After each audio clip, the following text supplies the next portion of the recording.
I'm Rick Bailey. I'm a bespoke tailor. I do bespoke tailoring, couture garment. We do full pattern making and sample making, alteration. Anything to do with fabric, leather, we can do it. We do it all. Fashion chose me. I didn't choose it. And honestly, because I love fashion and love what I do so much, it feels like I've never worked a day in my life.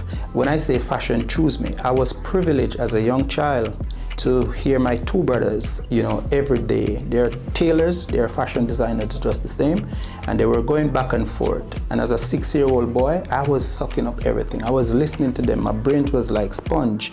And that's what brought me into fashion, because I remember, at the age of 10, I said to my brothers, I can make a pants, and they didn't believe me. And I remember a particular Saturday, they cut the pants because I couldn't cut it by measurement, but I could draw the lines beautifully.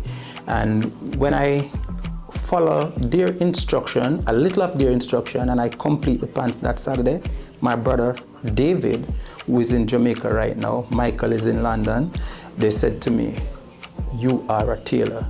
As a 10-year-old boy, that felt so good. To get that title as a tailor. Everybody wants to be attorney, doctor. Titles is very important to people. So when I heard my brother turn to me and said, if you make 4 more pants like this, you're a tailor, there was no turning back. I wanted to hear that so bad.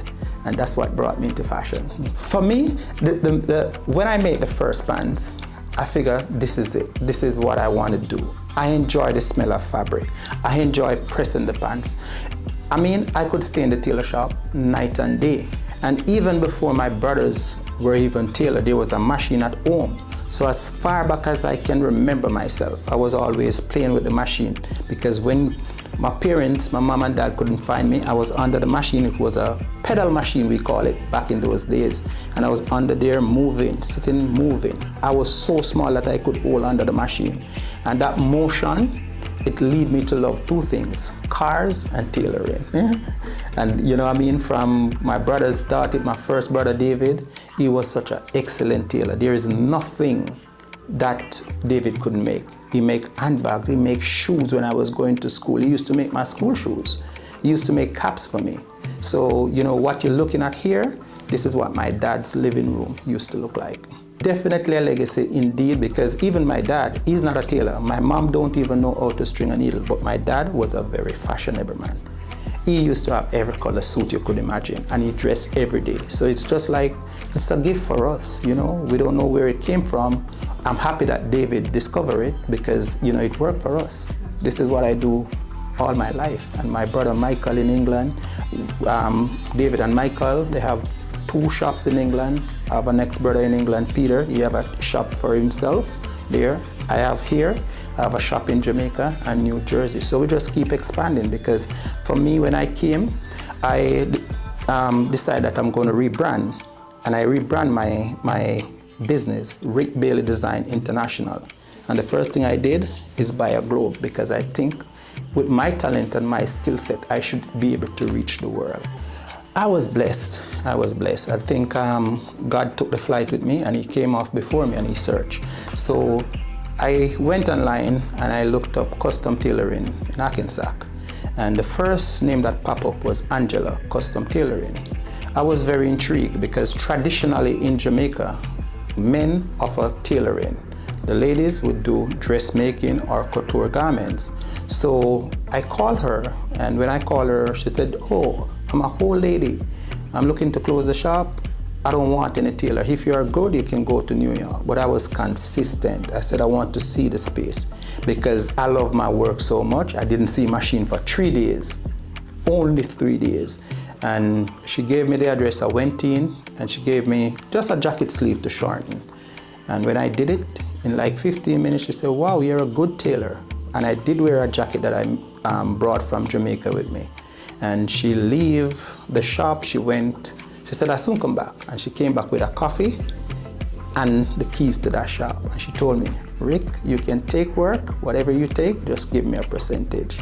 3 months later, I bought the shop. Within the first 20, 30 minutes of me being inside her space, she told me that she recognized how good I am and she wanted to sell me the shop. That's amazing. I can't find a better story than that one. And until today, you know, I keep maintaining Angela's legacy.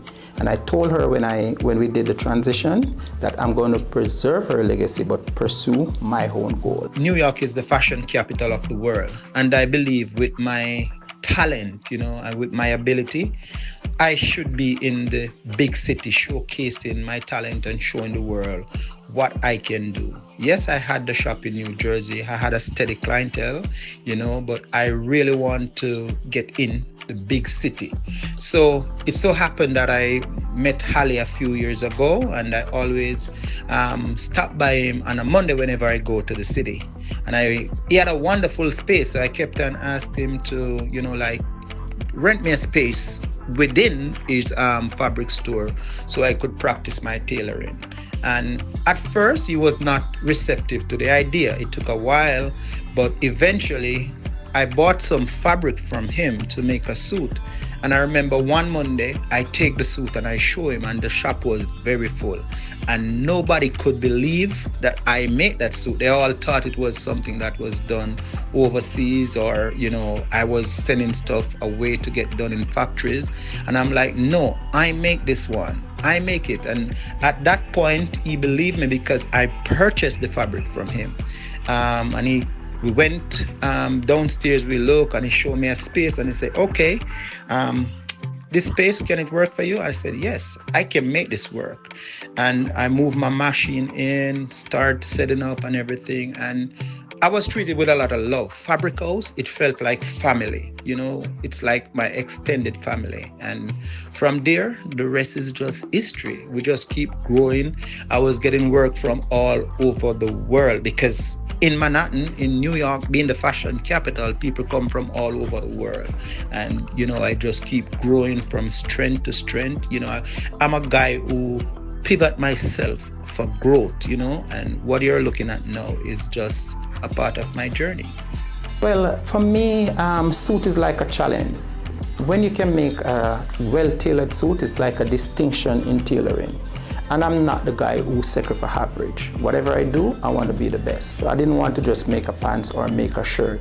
I think every well-dressed man needs a suit, because a suit, quote unquote, is the sexiest outfit a man can wear. Put it that way. So I challenge myself and I push myself and I make sure that my suit is the best suit you can ever find. There's nobody who can cut and fit a suit better than Rick Bailey. I'm the number one. By yourself, you can run a marathon. By yourself, you can run a 100-meter or you can run a 400-meter. But if you want to run a relay, you need to have a team. So I'm backed by a skillful team that I train over a 4 or 5 years period. They're steady with me, and we have a very nice work harmony in the workshop. I can be here doing an interview, could be somewhere, and once I make the pattern and cut that garment, it's going to be done to perfection. So I can't do it alone. So far, it's really been a success. You know, I expand the clientele, and now, you know, with my new space in New York since 2019, it's just amazing. So my clients, they're like family, so they're always referring someone else. You know, it's like a relationship. You know, we stay in contact. If, for instance, I make a prom suit or a wedding suit for this family today, and next 2-3 years, someone getting married again, they're gonna refer Rick Bailey because they know that they're getting good service and good quality clothing. And also there are other designers, you know, that don't do stuff that I do that refer people to me. I met a Jamaican lady years ago in New York, Lorraine, to be particular. She refers so many people to me. You know, we have such good relationship, and there are so many more that I can mention because people, they realize that I love what I do, number one, and when it comes to the fit and the finish, it's beautiful and it's well done. Think about it. If you refer someone to a business, you want to make sure that whoever is going to refer that person to is going to treat your referral with respect and dignity. When you look at a Rick Bailey suit, it's always a classic cut, meaning it's a traditional cut. But what I do, I use different fabrication and bring a fashion-forward approach to classic tailoring. It's the same cut that you'll see, you know, in the off-the-rack suit, but the way that my suits fit and the fabric that I use, you'll never find it in like the ready-to-wear stores. So that's my main inspiration is, you know, keep the classic cut, but elevating the style by using different fabrication and introducing more colors than the traditional tailor will use.